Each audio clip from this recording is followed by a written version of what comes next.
কিছু কিছু তৃণমূলের নেতারা যারা তার আগে পর্যন্ত অভিষেক উঠতে বললে উঠতেন, বসতে বললে বসতেন, শুয়ে থাকতে বললে শুয়ে থাকতেন, তারা হঠাৎ একেবারে আপাদমস্তক দিদিপন্থী হয়ে গেলেন এবং সেনাপতিকে কার্যত ভুলেই গেলেন। তাদের মধ্যে সর্বপ্রথমেই নাম করতে হয় ব্রাত্য বসু। নমস্কার, কুণাল ঘোষ। একটি বিষয় নজরে এলো, আমি বিষয়টা বাধ্য হয়ে আমি ঢুকলাম, কারণ আমার মনে হলো এটায় হস্তক্ষেপ করার বা এর মাঝখানে ঢোকার সময় এসেছে। ব্রাত্য বসু, রাজ্যের মাননীয় শিক্ষামন্ত্রী, তাকে ধারাবাহিক আক্রমণ করে যাচ্ছেন আমার সিনিয়র সাংবাদিক সুমন চট্টোপাধ্যায়। দুই ব্যক্তির মতপার্থক্য হতে পারে, আক্রমণাত্মক বক্তৃতা, ভাষণ, যুক্তি, তর্ক চলতে পারে, কিন্তু যে ভাষায় সুমন চট্টোপাধ্যায় আক্রমণ করছেন সেটা কিন্তু ঠিক হচ্ছে না। ব্রাত্য বসু তিনি শিক্ষামন্ত্রী। ব্রাত্য বসু সফল নাট্যকার, পরিচালক, অভিনেতা, প্রাবন্ধিক, লেখক, ঔপন্যাসিক, সিনেমার পরিচালক এবং অভিনেতা। একটা বড় অংশ জুড়ে, এবং মাঝে মাঝে ভাবি, আমি যেমন সারাদিন বহু ধরনের কাজ করি, আমি আরো অবাক হয়ে যাই ব্রাত্যকে দেখে, এত রকম কাজ করে কি করে। এবং ও নিয়ম করে কিন্তু ওর শিক্ষা দফতরের যে ওর নির্দিষ্ট কাজগুলো, সেখানে কোনো ফাঁকি রাখে না ব্রাত্য। কিন্তু সুমন চট্টোপাধ্যায়, আমি দেখলাম ব্রাত্য বসুকে ভৃত্য বসু। ব্রাত্য বসু তৃণমূলের কোন সমীকরণে কি অবস্থায় আছেন তাকে হ্যাটা করা, অপমান করা, একেবারে চূড়ান্ত অপমান করা, এটা সুমন চট্টোপাধ্যায় চালাচ্ছেন। এখন সেটা আমাকে কেউ বলতে পারেন যে তুমি কে, তুমি এর মধ্যে ঢুকছো কেন? অন্য কিছু না, আমি ব্রাত্য তার নাটকের ভক্ত এবং সে আমার দীর্ঘদিনের বন্ধু। আমার বন্ধুকে যদি কেউ একজন অন্যায্যভাবে একজন সফল ব্যক্তিকে গায়ে কাদা লাগানোর চেষ্টা করে, আমি এর যন্ত্রণাটা বুঝি। সেই কারণে আমি এই বক্তব্যটা বলতে এলাম। আমি সুমন চট্টোপাধ্যায়কে অনুরোধ করব, সুমনদা, তুমি আমার থেকে অনেক জ্ঞানী গুণী, তোমার যে অহংবোধ বা উদ্ধত্ত,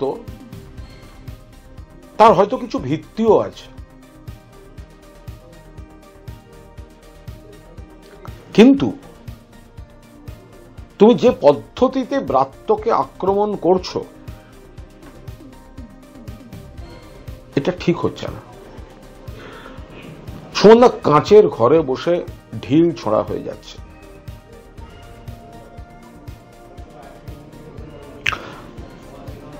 সুমনদা, যদি আজকে প্রশ্ন ওঠে তুমি সুমন চট্টোপাধ্যায়, তোমাকে নিজের ইউটিউব চ্যানেলে বলতে হচ্ছে কেন আজকে সুমনদা? কলকাতা শহরে এমন কোন বড় হাউস নেই যে তোমাকে জায়গা দেবে? কেন দেয়নি এখনো পর্যন্ত?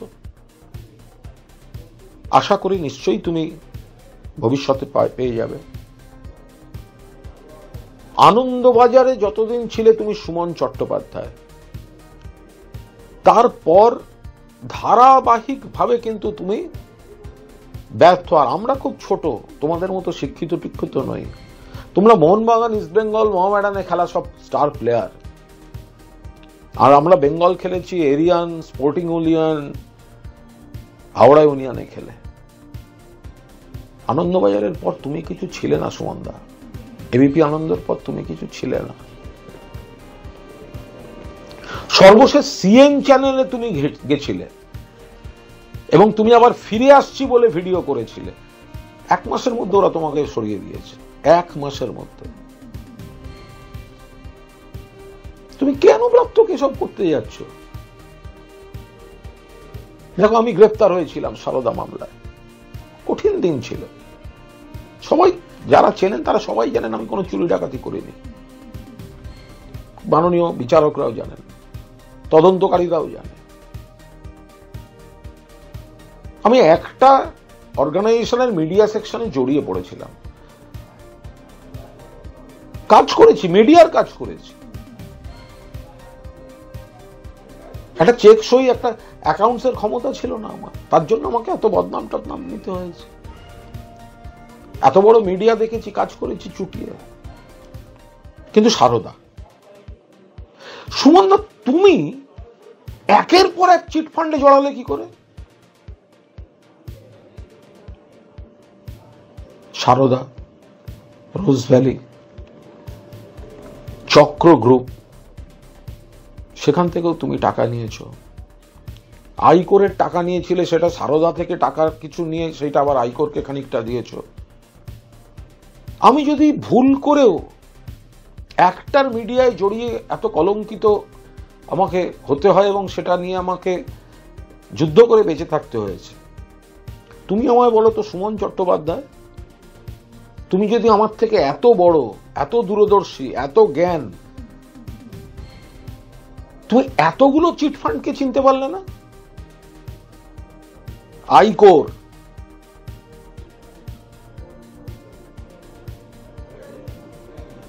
সারদা, রোজভ্যালিটা আমি ঠিক শিওর নই। তুমি চক্র থেকেও নিয়েছো, কেন এখনো চক্রই তোমায় অ্যারেস্ট করেনি সেটা কে ম্যানেজ করলো, এবার সেগুলো নিয়ে শুরু হবে।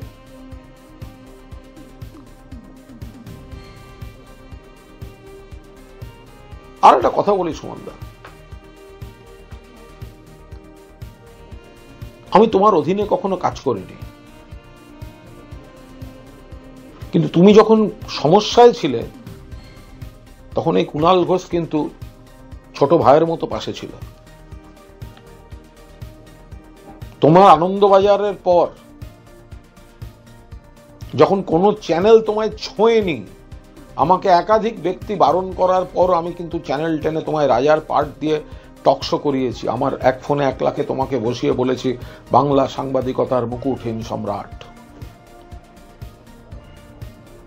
মনে আছে সুমনদা, একদিন রাত্রে আমার বাড়ি এসেছিলে, কেন এসেছিলে? কারণ তখন মাননীয় নেত্রীর সঙ্গে তোমার বিরাট দূরত্ব। এই সময় কাগজ বেরোবে এবং তারা তোমাকে নেবেন না, কারণ তারা জানেন মুখ্যমন্ত্রীর সঙ্গে তোমার দূরত্ব। আমাকে শুভাদা বলেছিল, শুভা প্রসন্ন, বিস্তারিত যাচ্ছি না, মানে অন্তত আজ যাচ্ছি না। জ্ঞান তো উপকার করেছি, তুমিও জানো। অথচ এরপর যখন আমি জেলবন্দি, তখন আমি দেখছি সেই এই সময়েতে সুমন চট্টোপাধ্যায় কুণাল ঘোষকে কত কুৎসিত ভাবে অ্যাটাক করছে। কারণ তখন আমাকে অ্যাটাক করলে অনেকের কাছে ভালো সাজা যেত। সেদিন সেলে বসে আমি কাগজটা দেখছি, আমি ভাবছি এই সুমন চট্টোপাধ্যায় যে রাত্রির 11টায় আমার রামমোহন রায় রোডের বাড়িতে এসে বসেছিল, আর সেই আমি বিপদে যখন সে আমাকে অকারণ টেনে, মনে আছে কি লিখেছিলে? তখন আমি পুলিশের বিরুদ্ধে, গ্রেফতারের বিরুদ্ধে সরব, কারণ আমাকে অন্যায়ভাবে গ্রেফতার করা হয়েছে। তুমি লিখেছিলে এ তরুণ তেজপাল নয়, তেজপাতা। লোকে কত বড় অকৃত জ্ঞানী হওয়ার সঙ্গে না মানুষ হওয়ার কোনো সম্পর্ক নেই। জ্ঞানী পণ্ডিত সব হতে পারে, কিন্তু অমানুষ অকৃতজ্ঞ বেঈমান অমানুষই হয়।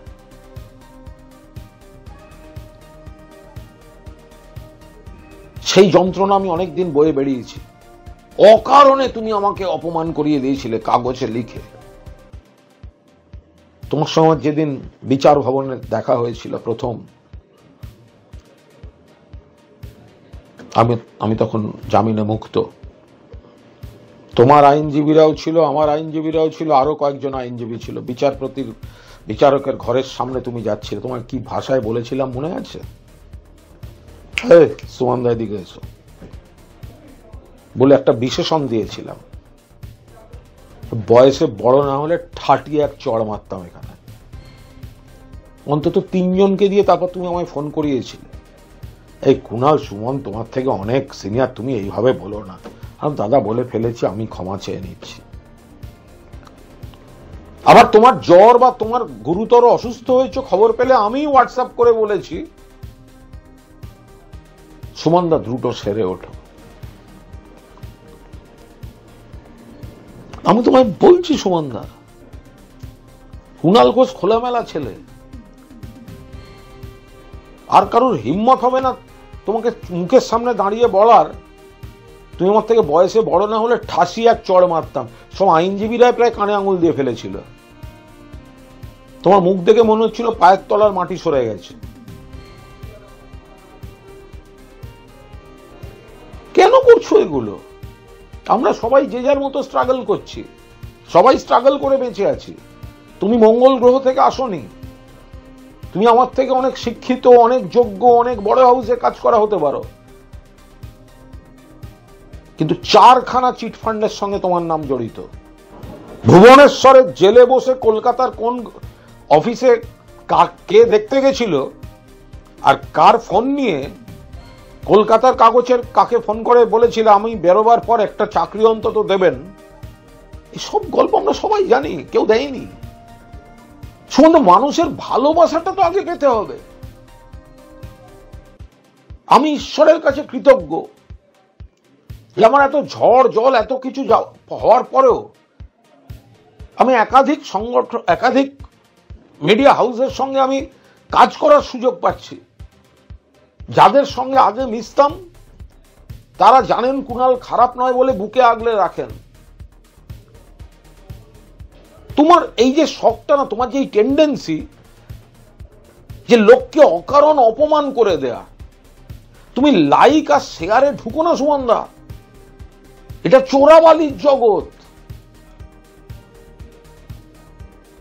তোমার লোকে কেচ্ছা শুনতে ভালোবাসে তার মানে এই নয় যে সে তোমার পাশে দাঁড়াবে বা তোমায় সমর্থন করছে।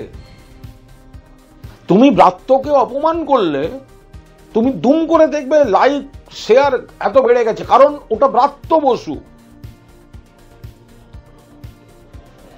আবার ব্রাত্য নাটকের বিজ্ঞাপন যদি একাডেমি অফ ফাইন আর্টসে পড়ে না, ওটা 5 মিনিটে হাউসফুল হবে। তুমি সেটা চেষ্টা করে করতে পারবে না সুমনদা। এটা ছোট ভাই হিসেবে অনুরোধ সুমনদা। আর আমার নাম কুণাল ঘোষ। 20 পান আমার অভ্যাস। সুইসাইড করার চেষ্টা করেছিলাম, আদালতে প্রমাণিত। বিচারক আমায় শাস্তি দেননি, বিচারকের মহানুভবতা। আমি সেকেন্ড ইনিংস খেলছি। আমি আমার যেটা ভালো লাগে বলি, করি, চলি। আমার নতুন করে কোনো চাওয়া পাওয়া নেই। কিন্তু আমার বন্ধু যে আমার দুর্দিনেও মাঝ রাস্তায় গাড়িতে দেখে গাড়ি থামিয়েছে যখন অনেকে চিনতে পারেনি, তাকে বলা হবে ধৃত্য বসু। রাত তো ছোট হচ্ছে না সুমনদা, তুমি গায়ে আরো কালি মাখছো। এমন দিকে নিয়ে যেও না। আমি কোনো লুকিয়ে বলিনি, কিন্তু আমি প্রকাশ্যে বলেছিলাম কোর্টে, সবার সামনে, কোর্টের ঠিক সামনে, যে তুমি আমার থেকে বয়সে বড় না হলে ঠাটিয়ে এক চড় মারতাম। এমন দিন যেন না আসে যে ওই বাক্য গঠনটার প্রথম 3টে শব্দ আমাকে উচ্চারণ করতে না হয়। সুমনদা, তোমার সঙ্গে আমি একদিন আড্ডা মারবো। আমাকে অনেকে বলেছে, কমন যারা চেনা, তোমারও চেনা আমারও চেনা, আমি বলেছি আমার কোনো সমস্যা নেই, আপত্তি নেই, কিন্তু সুমনদা মাঝে মাঝে যা পাকিয়ে ফেলেন ঠিক না। কি প্রবলেম তোমার? সবাইকে সবার সেরা সময়টা ছেড়ে বেরোতে হয় সুমনদা, আমাদেরও সময় আসছে। আবার যদি ভাগ্য আর ঈশ্বর চান তোমার সেরা সময় হয়তো এখন অপেক্ষা করছে, কিন্তু অন্য জ্ঞানী গুণী লোককে অকারণ অপমান করে, ব্রাত্য তো তোমায় কোনো ক্ষতি করতে যায়নি, তুমি ওকে ছোট করতে যাচ্ছ কেন? ব্রাত্য আমাকে এটা করতেও বলেনি, আমাকে আর একজন 2টো লিঙ্ক পাঠালো। তারপর আমি আমার আর এক সাংবাদিক বন্ধুকে বলেছিলাম যে দেখো, সবাই মিলে এটাকে অন্তত প্রোটেস্ট করা উচিত, হচ্ছে এটা কি প্রকাশ্যে যে কোনো ভাবে। দেখো সুমনদা, তোমার কি কি রোগ হচ্ছে বলো তো এখন? এক, তোমার সেই পুরনো ইগো, তুমি সমন চট্টোপাধ্যায়, 4-5টা পাল্টে গেছে সুমনদা। তোমার ইগোতে ধরো তুমি এখানে ছিলে, বাকিরা এই। সুমনদা, দিনকাল বদলেছে, তুমি এখানেই আছো, বাকি পৃথিবীটা এই হয়ে গেছে। এটা আমাদের বুঝতে হবে, আমাদের প্রত্যেকের ক্ষেত্রে বুঝতে হবে এটা। যে সময়টা দাপিয়ে সুমন চট্টোপাধ্যায় সাংবাদিকতা করেছে, একটা সময় আসবে সব ফরম্যাট চেঞ্জ হচ্ছে, ছেলে মেয়েদেরকে এগিয়ে দিতে হবে।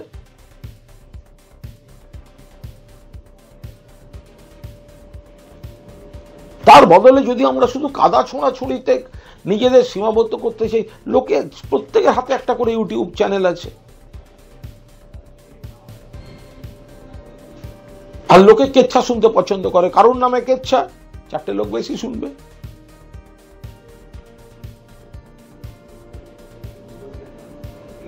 সুমনদা, তোমার লেখার হাত অসম্ভব ভালো দাদা, ছোট ভাই হিসেবে বলছি। তোমার যদি পোর্টালে লেখার ইচ্ছা হয়, তুমি একটা পোর্টাল তৈরি করো।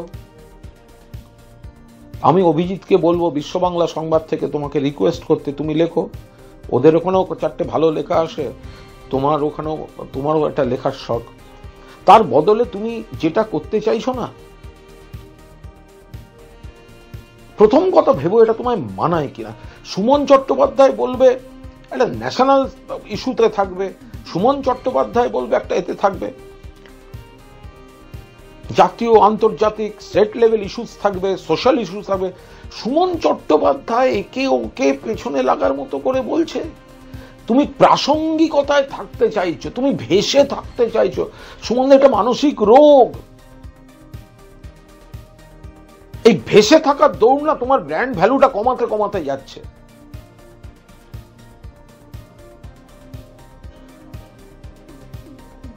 সুমনদা, আমার অনুরোধ যে তুমি তোমার সম্মান, তোমার জায়গাটা থাকো। তুমি এর পাল্টা আমাকে 4টা আরোই গালাগালাজ দিতে পারো, কিন্তু তুমি ভেবে দেখো, আমি যা যা বললাম তুমি প্রত্যেকটা কথা ভেবে দেখো যে তোমার ক্ষেত্রে এটা আমি ঠিক বললাম না আমি ভুল বললাম। তোমার কোনো শুভানুধ্যায়ীকে আমার ভিডিওটা দেখিয়ে তুমি বলো যে কুণাল এটা আমার পক্ষে বললো না বিপক্ষে বললো। শুনলে মনে হবে বিপক্ষে, কিন্তু দাদা আমি পক্ষে বলছি।